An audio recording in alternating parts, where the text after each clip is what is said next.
Et d'ailleurs, il y a des documents de la NASA qui existent, internes, hein, donnés à la NSA, etc., à leurs amis des autres boîtes avec lesquelles ils travaillent, où il y a des tableaux où il y a marqué depuis l'origine de l'humanité. Donc il y a d'abord l'homme vit par la cueillette, ensuite par l'agriculture sédentaire, ensuite par l'industrie, et ensuite là on est dans l'ère jusqu'en 2020 des nanotechnologies et biotechnologies. Et après 2025, il y a marqué virtuel. Et dans un autre document, l'humain est marqué post-humain. Voilà. Et donc, dans certains documents, ils nous appellent useless eaters, les mangeurs inutiles. Et dans d'autres documents, ils nous appellent post-humains. Voilà les générations qu'on prépare à nos enfants. Si on se bouge pas, quoi, si on fait rien, voilà ce qui va se passer. Donc d'un côté, les gens vont devenir stériles et de l'autre, ils vont fabriquer euh, les esclaves dont ils ont besoin. C'est-à-dire, il y aura les élites. Ce que disait Brzezinski il y a 30 ans. D'un côté, 20% de la population qui va être les élites et qui vont, eux, vivre normalement à l'abri. Et de l'autre, les 80 autres pourcents, le pied pour eux, ce serait qu'on soit que 500 millions. C'est-à-dire que 90% dégagent.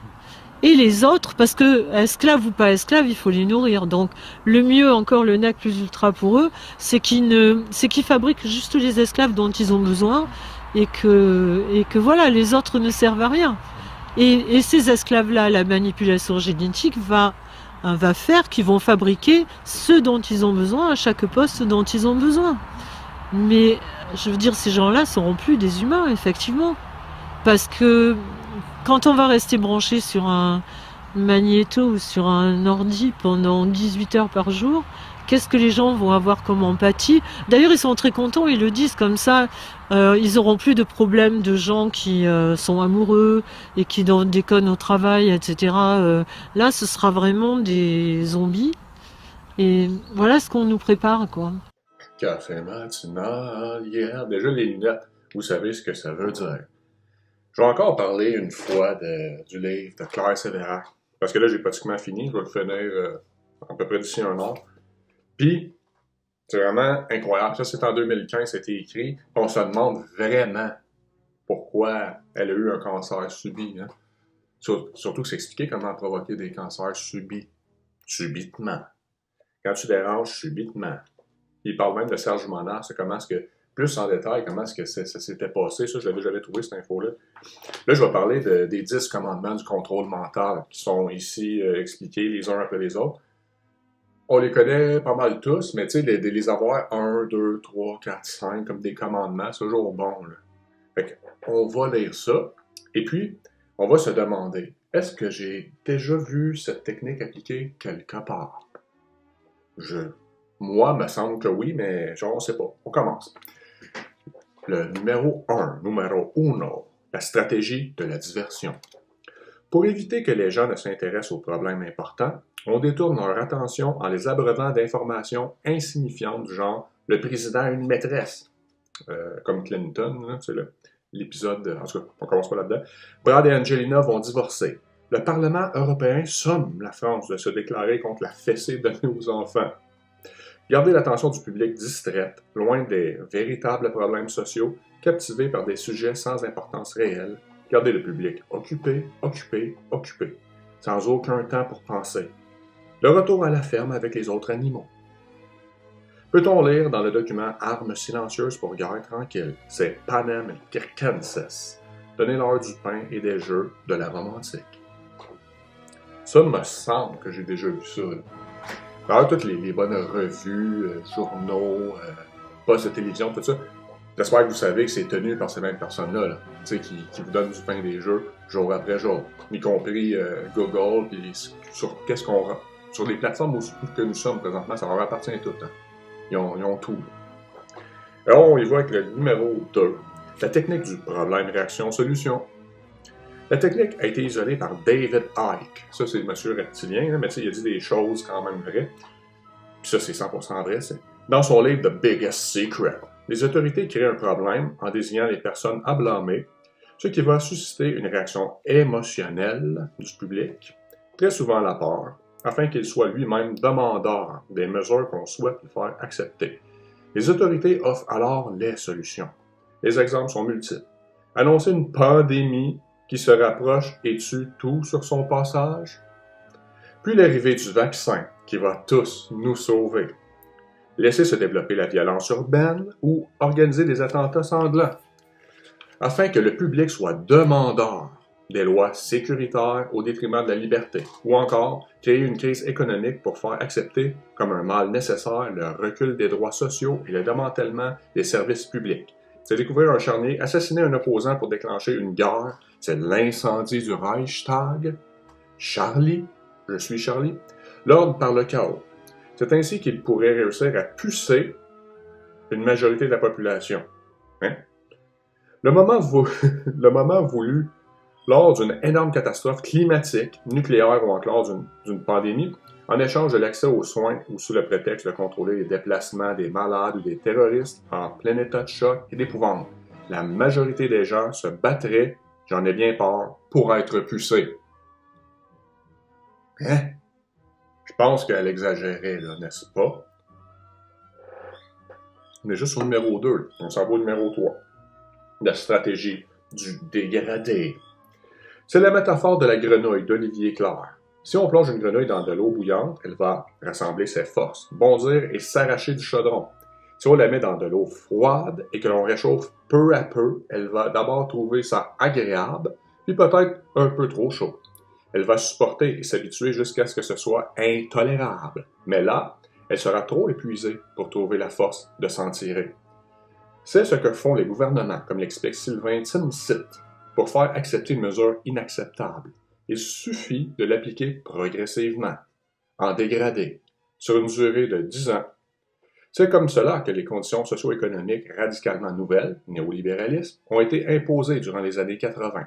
Chômage massif, précarité, flexibilité, délocalisation, salaire n'assurant plus un revenu décent, autant de changements qui auraient provoqué une révolution s'il avait été appliqué brutalement.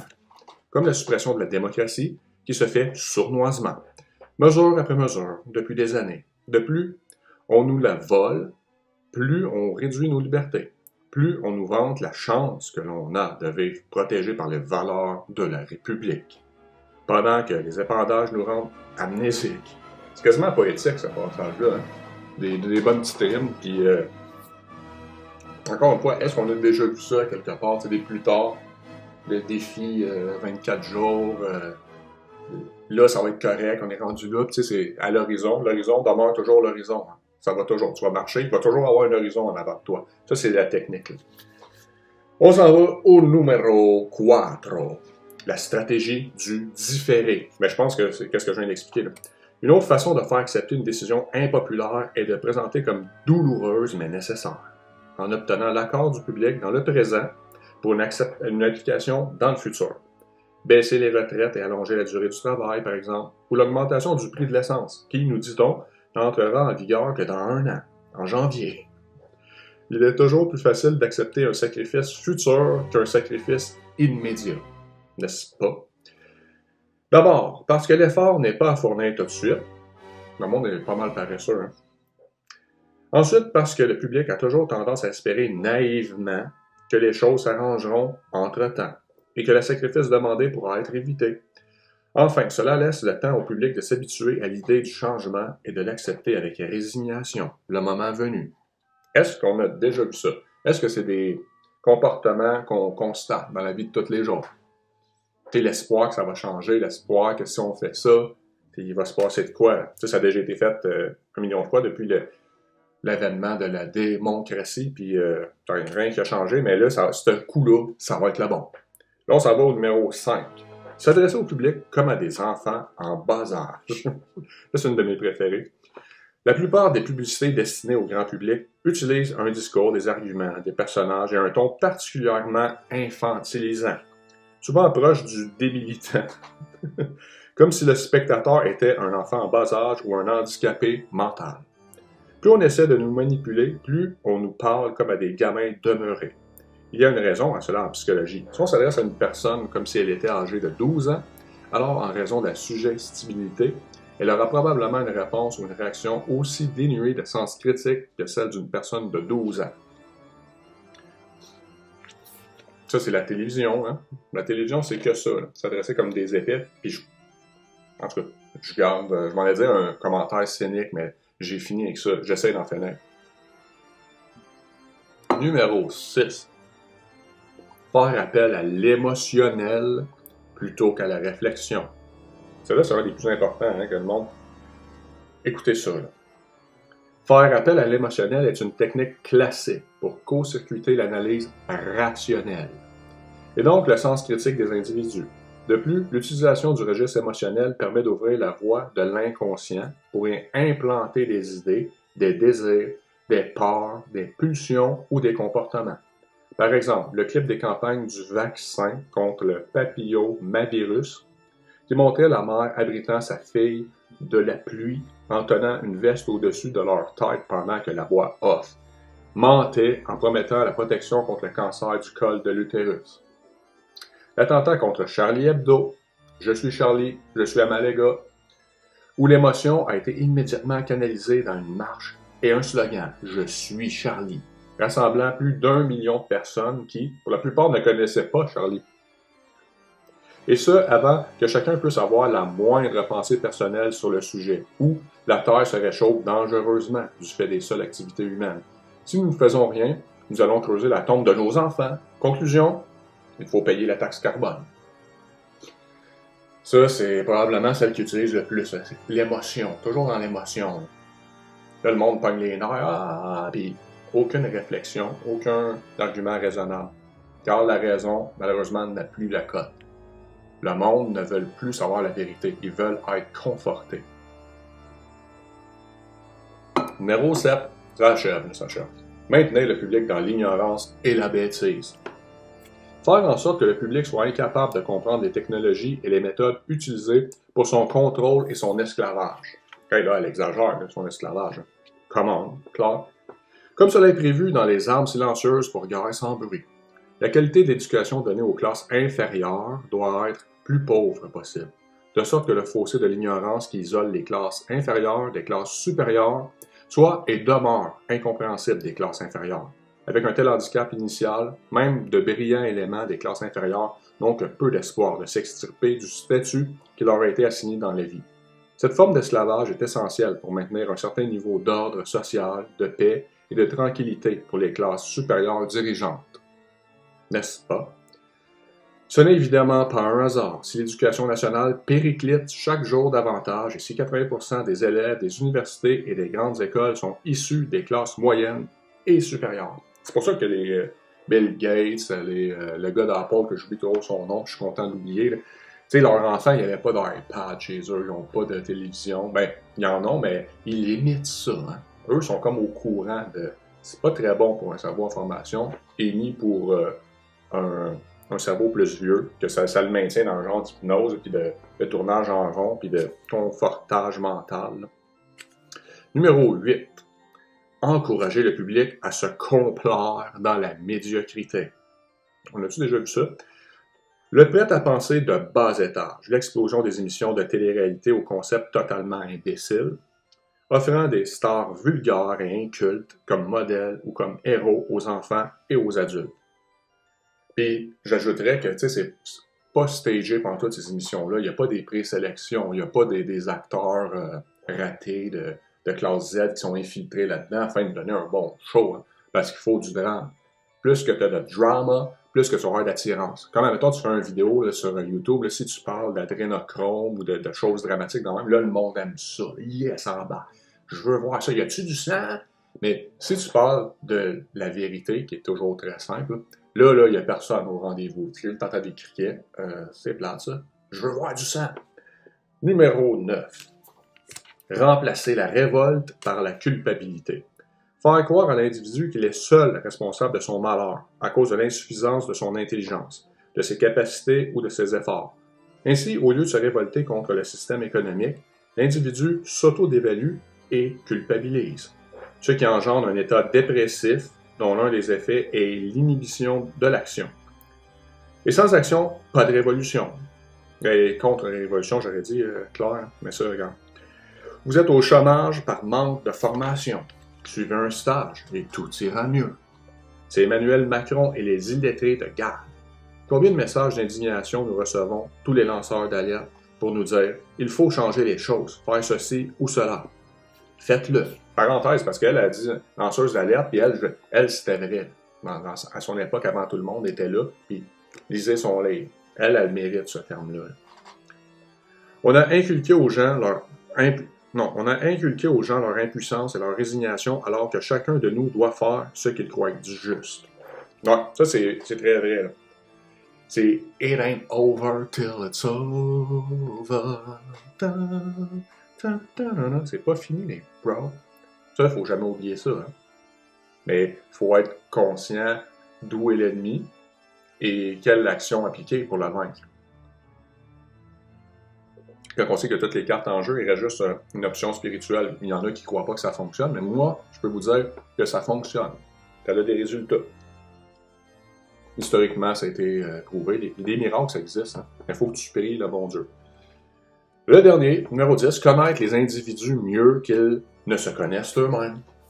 Au cours des 50 dernières années, les progrès fulgurants de la science ont creusé un fossé croissant entre les connaissances du public et celles détenues et utilisées par les élites dirigeantes. Grâce à la biologie, la neurobiologie et la psychologie appliquée, le système est parvenu à une connaissance avancée de l'être humain, à la fois physiquement et psychologiquement. Le système en est arrivé à mieux connaître l'individu moyen que celui-ci ne se connaît lui-même. Ça, c'est 100% réel. Cela signifie que dans la majorité des cas, le système détient un plus grand contrôle et un plus grand pouvoir sur les individus que les individus eux-mêmes. Il ne crache pas non plus sur une petite aide chimique pour nous discipliner. Ça, c'est drôle. On va arrêter là-dessus, ça fait 10. Tu sais, comme le pot, par exemple, comme ceux qui saoulent la journée longue, ecstasy, tu sais, les petits drogues, le soma, comme la meilleure des mondes, Exley. Ça l'aide hein, à garder le monde docile, le fluor dans l'eau, et à l'infini. Donc, c'est ça, là. Claire Cédérac, 2015. C'est très, très bon livre. C'est triste qu'elle ait eu un cancer subitement. Parce que elle avait compris bien des choses. Tellement que moi, je me suis dit, tu sais, dans le temps, on savait qu'elle était décédée subitement. On se disait que c'est parce qu'elle savait trop de choses, ce qui est vrai. Mais moi, je me dis qu'ils l'ont... Bon, je suis en train de virer complotiste, moi. Moi, je dis que son départ vers un autre monde a été provoqué parce qu'il savait ce qui s'en venait ensuite. Tu sais, cette personne, il n'aurait pas fallu qu'elle soit là, présentement. Tu sais, parmi les lanceurs d'alerte, elle aurait été... Là, je m'en allais voter. Merci le café. Parmi les lanceurs d'alerte, elle a été très, très bien placée pour dire « Hey, regardez. » Puis depuis le temps que j'ai écrit le livre, j'ai accumulé ça de connaissances en plus. Fait qu'il fallait peut-être lui faire un gros dodo avant ce moment. Hein. Mais ça, c'est juste mon interprétation, qui est encore une fois complètement folle. Fait que je vais finir ça, puis on n'abandonne pas, loin de là. De plus en plus fort chaque jour. Tourlou.